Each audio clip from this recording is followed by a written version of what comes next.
It's time for the second meeting of the 2025 BTCC season, and it's time for us to visit a circuit that will, in its second meeting, service the season finale once again. Let's talk about Brands Hatch, and this time in the month of May, it's the Indy circuit. And it's nice that we have this variation where we do the Indy circuit earlier in the season and the Grand Prix circuit at the end of the season. But in terms of the differences, the Indy circuit is actually, in some ways, the more historic Brands Hatch layout. It goes down Paddock Hill, up through Druid, and then it goes around, pretty much, after Graham Hill, back to the start. We go down the straight, and then through Surtees and around back to the Brabham Straight. It means that the races have slightly more laps to them. It also means that slipstreaming ends up being more effective in some places because you don't have the likes of Hawthorns or Westfield, Dingledells, Sheen and Stirlings, which can all be places where the cars bunch up or places for more accidents. And instead you get one really heavy braking zone, a couple of moderate braking zones, and the ability to really lean on the other car for the whole lap. And it's a good thing that they'll be used to getting into close, comfortable contact with each other because we have an extra car this weekend. And that is because the deal that PowerMax Racing were looking at doing at the start of the season, the Motorpass Direct with PowerMax Racing entry, has come through. There's going to be a second Astra. Nick Halstead is going to be behind the wheel, who previously was over at the Bristol Street Motors, now Team Virtue entry.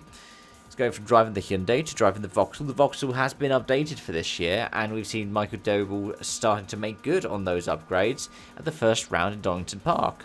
It'll be nice to see what happens when they have two cars.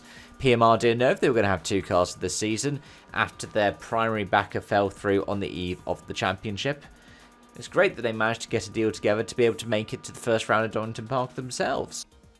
But in terms of the schedule for the weekend, it's going to start off on the Saturday with free practice for the BTCC at 9:30 AM, followed by Caterham qualifying at 10:25. At 10:55 will be the Mini Challenge Trophy for qualifying, and then at 11:35 qualifying for Porsche Sprint Challenge. I believe that's the one with the GT4s.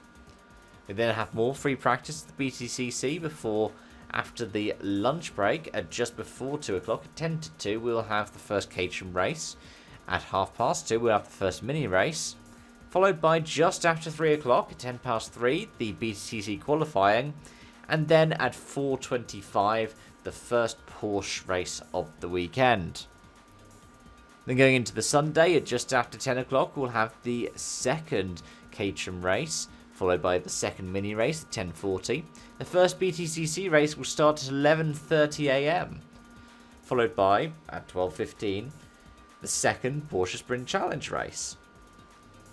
At 2:05 we'll get race 2 for the BTCC after quite a nice lunch break, followed by, at 2:55, the next Caterham 7 race. The final mini race of the weekend will start at 3:40, whilst the final Porsche race will start at 4:15. And then at 5:10 we can expect the start for race 3 of the BTCC 24 laps around Brands Hatch Indy. Now, whilst there is a chance of rain, it's very low over the course of the weekend. I'm seeing estimates of a high of 20% on Sunday night, probably around 10 to 15 over the course of Sunday, but it looks like it should stay dry on the Saturday. Highs of 22 degrees on the Sunday, and that will peak around the time of race 2. So it's not going to be the sweltering heat that we saw back in, say, 2020, when we saw lots of tyre failures. It was the then motor-based, now Alliance Racing Fords that were the worst affected, but lots of teams were affected by it over the course of that event. And I think it is worth looking back to look at previous data. Now, obviously, the change from hybrid to boost does have an impact. The cars are lighter and the boost works slightly differently to the hybrid, if not still somewhat similarly. We can't really compare to last year's Brands Hatch Indy round because the person who won the first two races was Colin Turkington, who is not in the BTCC this season. However, if we look back to Brands Hatch GP, it was still good for WSR. Jake Hill won the championship here last season, the GP layout, and won race 1 and was on the podium with second place for race 2 and race 3. He didn't have the best Indy race last season, 4th in race 1, retired from race 2 and 12th in race 3. But out of the championship protagonists, the person who had the best run was Ash Sutton with 3 third places. The winner of race 3 was Ronan Pearson. Second place in race 1 was Josh Cook. Second place in race 2 was Sonny Ingram. Second place in race 3 was Tom Chilton. So in some ways, there was not too much consistency. You had the same winner in the first 2 races, and you had the same third place in all 3, but the rest of it just really changed around. Turkerton was 8th, for example, in race 3. Josh Cook didn't score any points in race 2. And Tom Chilton, who got 2nd in race 3, was 6th in the first 2 races. So there's not too much that we could go off of, if we wanted to go off of last year, that is. But I do reckon in terms of ones to watch, Jake Hill is, well, he's one of the hometown boys essentially for this one. So he is going to be someone to keep an eye out for.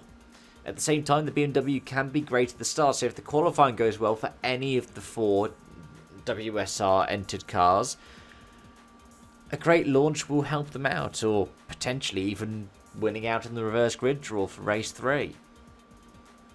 I would say that the Hyundai should be able to work together well as well. Tom Chilton, like I said, did perform relatively well last year. Tom Ingram has done well on the Grand Prix circuit in the past. Whilst at the same time, Josh Cook, whilst he's now in the Honda, might still have the same kind of competitiveness he did with the Toyota last season. And remember, I did say Ronan Pearson won a race last season there.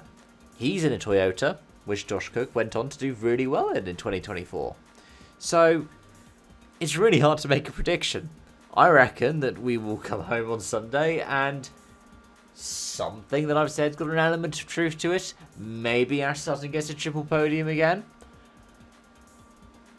But it's highly likely that only one of the many things that I've speculated in this video does end up coming true. Either way, those are my thoughts, those are my feelings. Let me know yours in the comment section down below. Thank you so much for watching and joining as always, folks, and I look forward to seeing you at some point, maybe early next week, when we go through the whole event as a group. Until then, it's goodbye for now.